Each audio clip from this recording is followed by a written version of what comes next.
Salut à toutes et à tous, c'est Ilyes. On se retrouve aujourd'hui pour une nouvelle interview. C'est le d'Alan Baudot. Et oui, Alan Baudot qui, vous le savez, est combattant au MMA Factory, qui évolue dans la catégorie des poids lourds à l'UFC et qui va enchaîner son troisième combat justement dans l'organisation. Ça se passe le 19 février, ça arrive bientôt et ce sera face à Parker Porter. Salut Alan, comment tu vas? Salut Ilyes, ça va très bien. Je viens tout juste de rentrer. Je suis parti voir mes enfants et mes parents pendant 2 jours dans l'Est de la France, que je suis originaire de Besançon. Donc je suis parti me ressourcer pendant 2 jours. Et là, je viens rentrer sur Paris, finir les 2, 3 derniers réglages et on décolle lundi matin pour Vegas. Alan, il me semble que ce combat face à Parker Porter, c'est en fait l'avant-dernier dans ton contrat que tu as signé actuellement avec l'UFC. Est-ce que tu dirais qu'il te faut absolument une victoire pour peut-être espérer pouvoir prolonger avec l'organisation? Donc oui, c'est ça, c'est bien mon troisième combat, donc sur 4 de mon contrat à l'UFC. Je dirais pas, de toute façon, je vais le gagner ce combat parce que je me suis préparé en fait comme d'habitude, mais il y a encore des choses qui ont changé, beaucoup plus d'intelligence de ma part, une meilleure gestion du fight IQ. Et je pense que réellement, contre Parker Porter, je vais vraiment montrer très belles choses. Après, à mon dernier combat, j'avais montré de belles choses. Après, on ne sait pas réellement qu'est-ce qui s'est passé. On pense que c'est plutôt quelque chose de mental. Donc, j'ai vraiment travaillé la préparation mentale avec Benjamin Baruchenstein, qui est un préparateur mental du MMA Factory. J'aimerais qu'on se concentre sur ton premier combat à l'UFC qui s'est passé face à un adversaire plutôt agréable, hein, un adversaire de très haut niveau qui s'appelle Thomas Spinal. Tu l'as affronté en short notice. Malheureusement, c'est vrai que tu t'es incliné sur KO technique au premier round. Avec du recul, est-ce que ce premier combat contre cet adversaire en particulier en short notice, c'était pas tout sauf un cadeau finalement, ou voire même un cadeau empoisonné pour tes débuts? Non, c'était pas un cadeau, mais j'aurais pu créer la surprise. Même lui, il m'a dit il y a un coude qui est poussé à ça de le mettre KO. Et voilà, après, c'est un combat en short notice. J'ai fait mon entrée donc à l'UFC sur cette première défaite. Mais réellement, je ne sais pas si on peut dire qu'il y a des combats bourbiers à l'UFC. Tout le monde est fort. En plus, on est en catégorie poids lourd. Tu peux en prendre une et finir par terre en 5 secondes. Donc réellement, c'est compliqué de dire que c'est un combat, que c'était un combat bourbier. Mais perso, non, je suis content. Je me dis que j'ai quand même affronté un gars qui est maintenant dans le top 10 et peut-être un futur challenger à la ceinture. Donc là, je crois qu'il prend Volkov à l'UFC Londres. Donc on verra si ça avance encore pour lui, mais voilà, c'est un combattant solide. Après Thomas Spinal, tu as ensuite affronté Rodrigo Nascimento pour ton second combat donc à l'UFC. Malgré un excellent premier round, tu t'es malheureusement incliné sur KO technique au second round, mais le résultat a été changé et s'est transformé en no contest puisque le Brésilien a été contrôlé positif au produit dopant. J'ai envie de dire que tu as vécu énormément de rebondissements pour ton deuxième combat avec l'organisation. Ouais, énormément de rebondissements, surtout que c'est pas la première fois où j'ai affaire à un combattant qui est dopé. C'est la deuxième fois. Déjà, mon combat au TKO, dernier combat juste avant d'entrer à l'UFC, mon adversaire, pareil, était dopé. Et, avec du recul, quand je vois l'intensité que je mets sur mes rounds pour faire du show, pour faire du spectacle, et au final, je les fais vaciller. Hein. Les mecs, je sens qu'ils sont limite KO debout. Et au final, des fois, je me dis, ouais, ça se trouve, c'est peut-être les produits dopants qui prennent et qui font qu'ils arrivent à rester lucides et au final à remonter. Maintenant, de toute façon, dopé ou pas dopé, de toute façon, je vois Nascimento, sur le dernier combat, il a écopé de 6 mois de suspension, 2 000 € d'amende. Moi, je trouve que c'est un peu déplorable quand même que dans notre sport, on sait que c'est un sport business et que dans tous les sports où il y a des grosses d'argent en jeu, il y a toujours eu du dopage, mais je trouve ça dommage de salir notre sport comme ça. Et surtout, c'est que ça m'enlève de la hype parce que ça se trouve s'il ne serait pas dopé. Après, c'est que des on-dit, mais s'il n'aurait pas été dopé, peut-être qu'il n'aurait pas eu cette concentration pour pouvoir revenir au deuxième round. Il y a beaucoup de choses. Après, voilà, c'est passé, c'est derrière nous. Maintenant, place au 19 février pour mon combat contre Parker Porter. J'ai envie de dire que tu étais aussi en quelque sorte sur un petit nuage quand tu as appris que tu signais à l'UFC. C'est normal, ça reste l'organisation numéro un du MMA. On sent aujourd'hui, en revanche, que tu es devenu beaucoup plus pragmatique, j'ai envie de dire. Fini de rêver. Aujourd'hui, ce que tu veux faire, c'est imposer ton statut et te faire un nom dans cette catégorie des heavyweights. C'est ça, parce que surtout j'y ai ma place. Je vois mon partenaire Cyril qui est maintenant enfin voilà, il a échoué sur la dernière marche, mais pour moi, c'est notre champion et il a fait une très très belle prestation contre Francis. Bah, même lui, il le dit, Alan, tu as tout ce qu'il faut, tu as même cette fougue que moi, j'ai pas de pouvoir faire le show, de pouvoir mettre des KO sur des coups de coude. Et voilà, tout ça, ça m'encourage et ça me réconforte dans le sens, parce qu'on a toujours des phases de doute après une défaite, mais quand il y a mes entraîneurs, que ce soit Fernand Lopez ou Benjamin Sarfati, qui me disent Alan, mon petit fiston, croisé, tu vas voir, ça va le faire. Et ben voilà, je peux que les écouter. Ce qui est sûr, c'est qu'on a senti un vrai déclic après tes deux premiers combats. Apparemment, ta préparation, si bien physique que mentale, elle a changé, on va dire, pour te permettre de mettre les pendules à l'heure. Explique-nous en quoi est-ce que ta préparation, elle est si différente peut-être par rapport à tes débuts. Qu'est-ce qui a évolué en tout cas?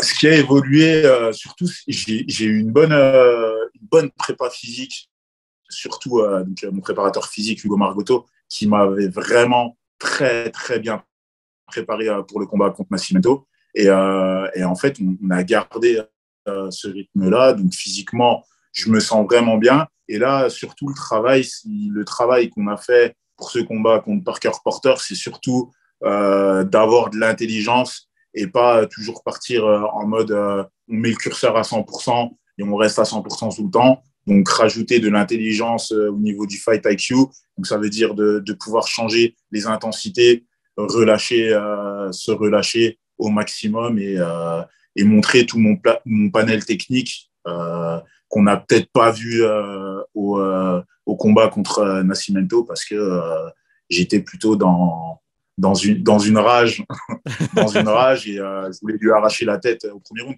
Dans le début de ma carrière, qui a fait ma force, c'est que j'ai toujours eu cette envie d'arracher la tête à mon adversaire au premier round et au final, on a calculé qu'il manquait peut-être de l'intelligence de combat et c'est cette intelligence-là qu'on a travaillé et maintenant on va mettre en place les choses et on verra ce que ça va donner, mais je suis très confiant à ce sujet-là.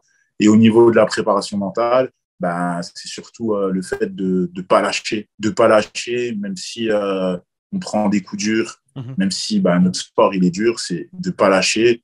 Donc cette résilience, de plus avoir cette résilience et réellement y aller à fond et donner du cœur. Je suis un combattant qui a du cœur. Hein. Je sais que ça avait un peu été mal pris la réflexion que Fernand m'avait faite lors de mon dernier combat en disant que Alan il a pas de cœur.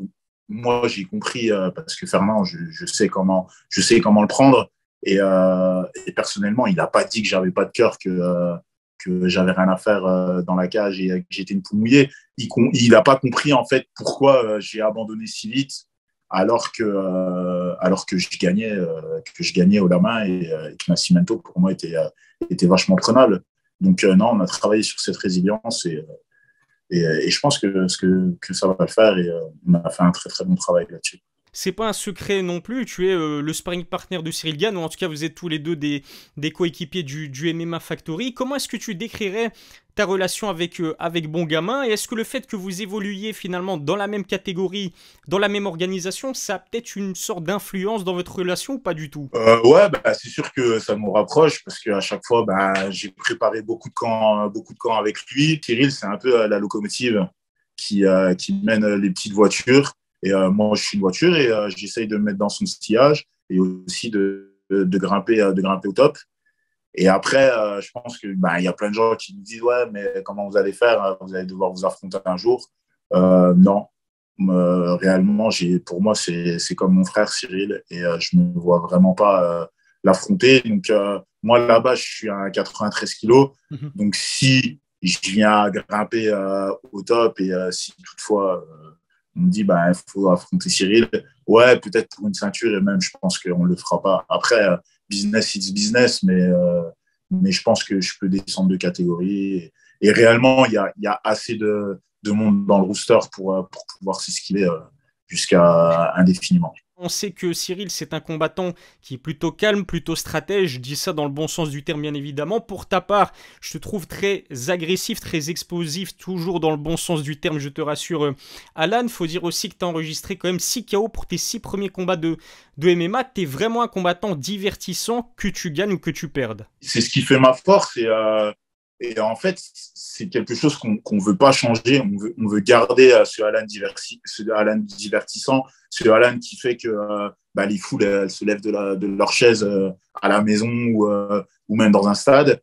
Et en fait, cette agressivité, je l'ai surtout gagnée quand j'étais au Japon, parce que moi, j'ai commencé ma carrière au Japon, j'habitais là-bas, à Tokyo. Et bah, on sait, quand on n'est pas à domicile, faut essayer de mettre des KO. Et c'est toujours ce que j'ai réussi à faire. Et voilà, j'espère que ça va continuer. Et puis jusqu'à un UFC Paris pour encore donner plus de show à nos compatriotes. On peut le dire, tu as croisé un certain Francis Ngannou lorsqu'il était encore au MMA Factory. En plus d'avoir croisé et de t'être entraîné avec le champion actuel de la catégorie, on l'a dit, tu fréquentes très souvent Cyril Gane, toujours du côté du MMA Factory. On peut dire aussi que tu as affronté donc Thomas Spinal, qui encore une fois est considéré par certains comme un futur prétendant au titre. À quelques combattants près, tu t'es déjà frotté quasiment au meilleur heavyweight de la planète. C'est ça, ouais, je me suis déjà frotté au meilleur heavyweight et il y en a d'autres encore. On a vraiment un rooster au MMA Factory qui arrive en force. Donc, on a Alpha Sissoko, le petit frère de Souleymane Sissoko, le boxeur, qui a fait une très belle première victoire en MMA Pro lors de RS3. On a Marcel aussi. On a Ben Adoubi. Tous ces gars-là. Et puis, on a Nassour aussi qui nous aide quand même s'il est dans une catégorie plus basse que la nôtre, mais il a vraiment un tel niveau qu'il peut rentrer avec nous dans la cage et nous donner beaucoup de mal. Il y a Ahmed. On a on va dire de 84 à plus de 100 kilos, on a vraiment tout ce qu'il faut et on a tous les profils et on a même Aboubacar Batili, Boulox et Bi qui là a été mon sparring pour pouvoir me préparer contre Parker Porter, puisqu'il a à peu près les mêmes mensurations en termes de poids et en termes de taille. Donc, non, on a vraiment beaucoup de monde. On a Michael Grogu aussi, qui est un poids lourd qui vient de la boxe anglaise.